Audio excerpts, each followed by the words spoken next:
Hoi, mijn naam is Ralf van Hattem en welkom bij de Office 365 Coach. Het kanaal waar je Microsoft Teams en Office 365 op een eenvoudige manier efficiënt leert te gebruiken. Veel kijkplezier!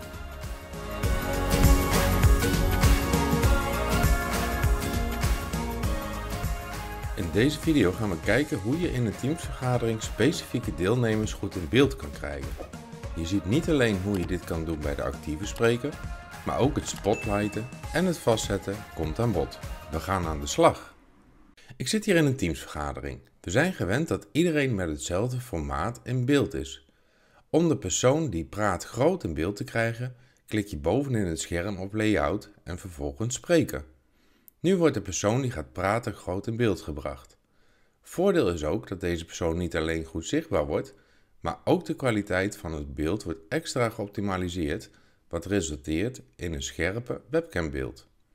Goed om te weten dat je deze layout alleen voor jezelf aanpast en geen invloed heeft hoe andere deelnemers de vergadering bekijken.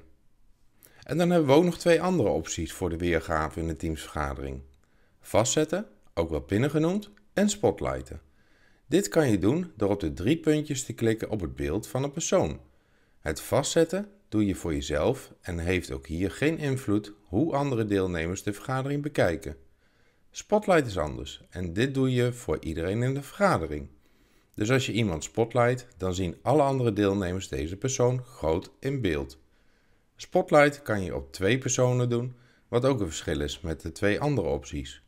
Dus heb je een interview of workshop, dan kan Spotlight erg goed werken.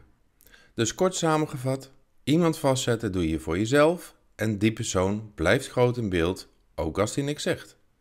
Iemand spotlighten doe je voor iedereen en die persoon blijft groot in beeld, ook als die niks zegt.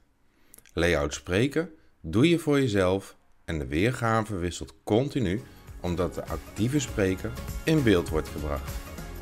Volg ons YouTube kanaal voor meer interessante Teams en Office 365 video's. Bedankt voor het kijken en ik zie je graag terug in de volgende video. Tot ziens!